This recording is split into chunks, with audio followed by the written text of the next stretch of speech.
여러분 안녕하셨습니까? 한국인대학의 조용진입니다.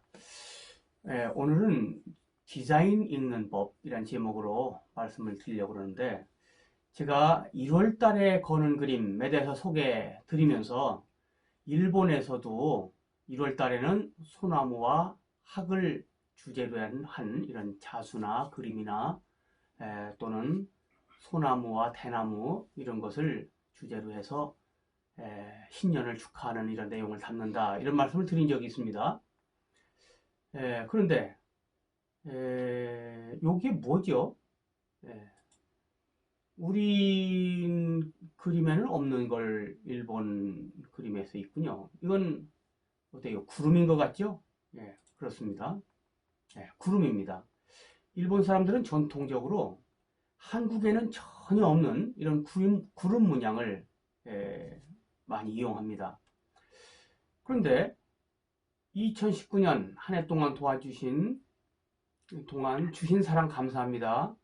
2020년에도 건강하시고 새해 복 신지띠해에 많이 받으세요. 이런 신년을 축하하는 이런 배너를 봤는데, 여기에 구름을 우리나라에서는 한 번도 쓴 적이 없는 일본 구름 무늬가 사용되고 있는 겁니다. 그래서 전 깜짝 놀랐습니다. 우리는 전통적으로 이런 구름을 그린 적이 없습니다. 구름을 그릴 때는 이렇게 생긴 구름은 없죠. 그러나 이렇게 상스러운 구름의 모양을 나타내기 위해서 이런 모양으로 나타냅니다. 중국도 비슷합니다. 그런데 중국에서는 우리보다 조금 높이가 높고, 그래서 피어오르는 느낌이 더 나게 하고 앞뒤 두께가 더 느껴지는 방식으로 그립니다. 근데 일본은 중국이나 우리하고 전혀 다른 방식으로 이런 풍경을 그릴 때도, 산수를 그릴 때도 이런 전혀 세계에서 일본밖에 없는 이런 구름 무늬를 제 생각에는 적어도 500년 전부터는 이런 방식으로 하는 것 같아요. 500년 전부터 지금까지 어느 호텔에 가게 되면은 이렇게 구름 무늬를 천장에, 비록 줄무늬로 바꿨지만 분명히 구름을 나타낸 거죠. 계단 카페트에도 구름 무늬를 나타냈습니다. 자신들이 나타내는 방식의 구름 무늬를 나타낸 겁니다. 계단에 웬 구름이냐? 이건 동양 전통의 궁전이라든지 또는 사원이라든지 이런 곳에 계단에 구름을 문양을 넣는 이런 전통이 있습니다. 말하자면 이 전각이 하늘 위에 있는 아주 멋있는 집이다 라는 이제 이런 느낌을 내기 위한 거죠. 그런데 그런 전통을 일본서는 지켜서 호텔의 계단에도 카페트에 표시하고 있는 겁니다.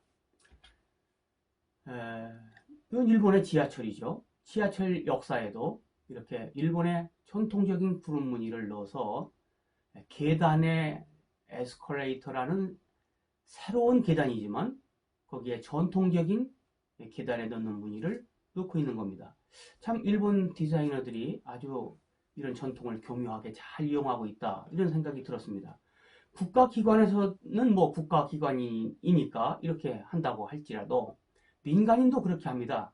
민간인 개인 집 마당에, 담장에 이런 무늬는 틀림없이 전통적인 구름 무늬를 이용한 겁니다. 일본은 이렇게 철저하게 자기들의 구름식을, 문양을 만들어서 그걸 철저하게 지키고 있는데, 우리 한국에서는 어째서 한국인 고객에게 하는 새해 인사용 배너에 이미 일본에서 오래전부터 정형화된 일본식 구름을 왜 넣었을까요? 저는 이 디자이너를 만나서 얘기를 들어본 적은 없지만, 혹시 그냥 어디 구름 무늬가 있는 이런 곳에서 쉽게 다운받아서 사용해서 그런 건 아닌가, 그런 생각도 들었습니다. 그렇다면 디자이너의 그런 안일한 태도가 결국은 이런 디자인을 사용하게 한 거 아닌가, 이런 생각을 하게 됐습니다. 뿐만 아니라 제가 신년 1월 들어와서 20일 사이에, 겨우 20일밖에 안 된 사이에 어떤 신년 음악회에 참석을 했는데, 거기 포스터에도 이렇게 일본 구름이 들어있는 겁니다.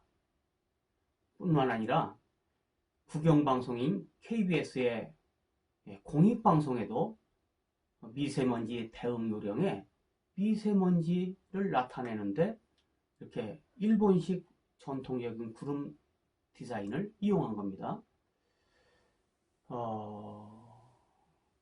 어떻게 생각해도 바람직한 현상은 아니다, 그런 생각이 들게 됐습니다. 더 놀란 것은 KBS 가요 무대라는 월요 무대가 있죠. 거기에 민족의 명절 설날을 바로 앞두고 편성한 프로에도 여기 곡목을 소개하는 자막의 옆에 이런 일본식 구름 무늬가 들어있는 겁니다. 곡목은 바뀌지만 이 디자인은 바뀌지 않은 채 계속되는 것이었습니다. 왜 이런 고양이 좋아해 일본식 구름을 넣어야 됐죠? 모르고 지나가면은 아무렇지도 않은 일이지만 알면은 그냥 넘어갈 수 없다는 생각이 들었습니다. 그럼 우리에게는 구름 무늬가 없었느냐? 많이 있었죠. 또 제 기억으로는 KBS 가요 무대의 이 곡목 디자인에도 전통적인 이런 구름 무늬가 전에는 있었습니다. 갑자기 바뀐 겁니다. 조금 더 우리 전통 문양을 이용하고 전통 문화를 사랑하는 쪽으로 가야 할 텐데 우리 걸 버리고 일본적인 것을 취하는 이런 사례가 되기 때문에 저는 좀 착잡했습니다.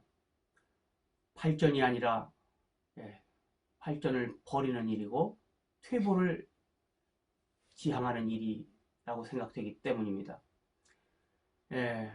문화에 대한 국민의 1차 의무는 전통을 지키는 겁니다. 물론 우리를 발전시켜야죠. 그러나 한 가지 문화에 대해서 선택을 해야 된다면 새로운 문화를 받아들여서 발달시키는 것은 물론 해야 되지만 그것을 위해서는 또 전통 문화를 지키는 것도 우리 대중의 중요한 의무인 거죠. 우리 문화라는 것은 디자인을 포함해서 모든 문화는 생산, 전달, 수용, 이 세 가지 과정을 거치게 되고 이건 모두 사람이 하는 일이기 때문에 생산자, 전달자, 수용자, 소비자가 이 문화를 다 다루게 됩니다. 그러니까 우리 전통 문양을 버리고 일본 문양을 택했다는 것은 1차 책임은 저는 문화의 생산자인, 디자인 생산자인 디자이너와 교수에게 있다고 봅니다. 2차 책임은 전달자에게 있습니다.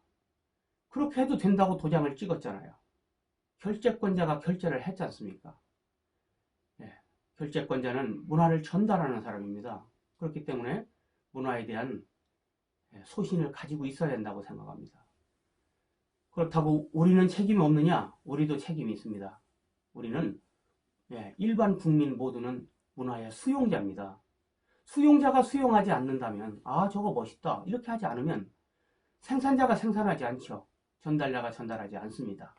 그래서 이 3자가 똑같이 책임을 져야 되는 일이라고 생각합니다. 그 책임은 어디에 근거하느냐 하면 대한민국 헌법 제9조에 근거하는 겁니다. 헌법 9조에 뭐라고 써 있나요?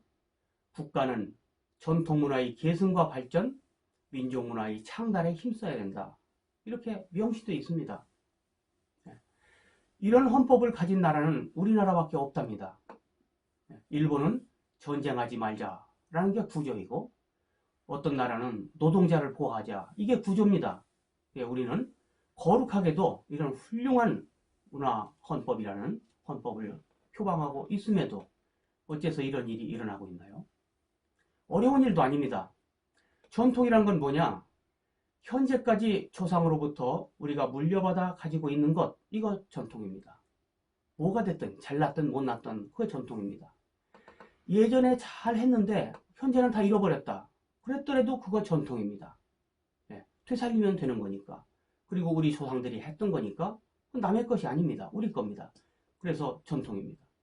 또 우리만 가진 거, 세상 다른 민족이 갖고 있지 않고 못났더라도 우리만 가진 거, 이것도 전통입니다. 이 세 가지를 전통으로 삼으면 됩니다. 예.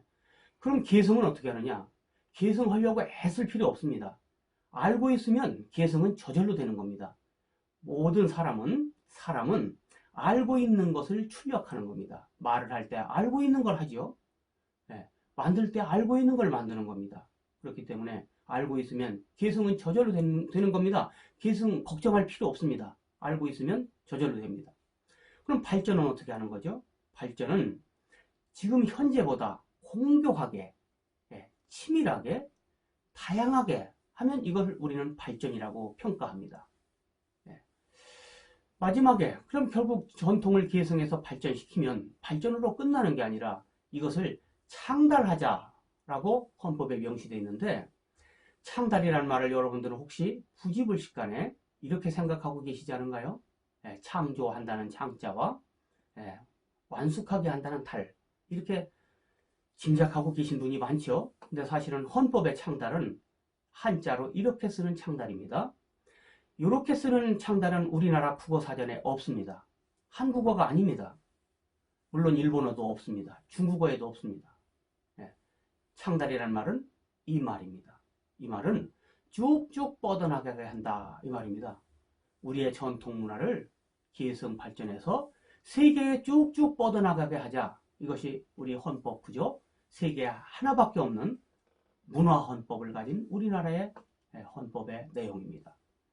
그럼 이런 헌법을 놔두고서 우리는 그런 일도 물론 많이 있지만 그렇지 않은 이런 사례를 볼 때 제가 노파심에서 지나친 걱정을 한 게 아닌가, 이런 생각이 들기도 합니다. 다음 시간에는 이제 2월 4일이 입춘입니다. 그래서 입춘방이라는 주제를 가지고 말씀을 드리겠습니다. 오늘 들어주셔서 감사합니다.